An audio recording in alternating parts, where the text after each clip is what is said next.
14 अगस्त 1947 रात के लगभग 12 बजने वाले थे। दिल्ली की सड़कें लोगों से भरी हुई थीं।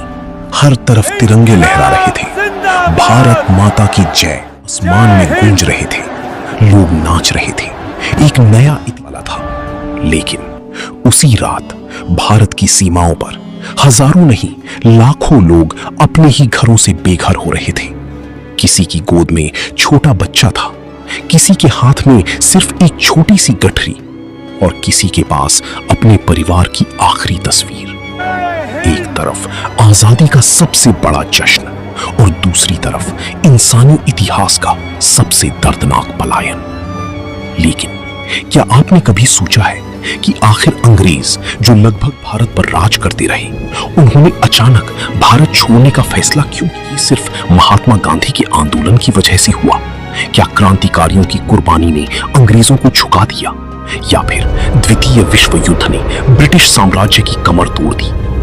आज की इस डॉक्यूमेंट्री में हम आपको बताएंगे भारत की आजादी की पूरी कहानी, शुरुआत से लेकर 15 अगस्त 1947 की उस ऐतिहासिक रात तक। और वीडियो के अंत में हम उस सच पर भी बात करेंगे जिसने आजादी की खुशी को लाखों परिवारों के लिए जिंदगी का सबसे बड़ा दर्द बना दिया। दोस्तों, हमारे आज के इस नए एक्सप्लेनर में आपका बहुत बहुत स्वागत है। आज हम जिस विषय पर बात करने वाले हैं ना, वो हम सबके बेहद करीब हैं।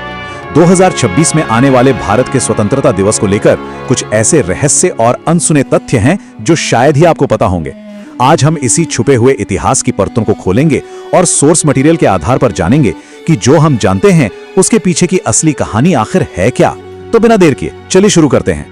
आगे बढ़ने से पहले आज के हमारे एजेंडा पर एक नजर डाल लेते हैं। हम शुरुआत करेंगे 79वें या 80वें स्वतंत्रता दिवस की उलझन से। फिर देखेंगे 15 अगस्त की तारीख ही क्यों चुनी गई, पाकिस्तान और बलूचिस्तान की आजादी की तारीखों का सच, आधी रात को मिली आजादी का ज्योतिषीय कारण, 1947 के कुछ बिल्कुल अनसुने तथ्य और अंत में बात करेंगे भविष्य के एक विजन की।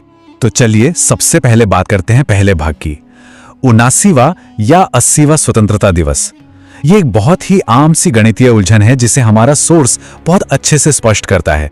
देखिए, अक्सर लोग कंफ्यूज हो जाते हैं कि 2026 में हम कौन सा स्वतंत्रता दिवस मनाएंगे। इसका गणित बड़ा ही सिंपल है। जब 15 अगस्त 1947 को हमें आजादी मिली तो वो जश्न का पहला दिन था, है ना? यानी उस समय तकनीकी रूप से 0 वर्ष पूरे हुए थे।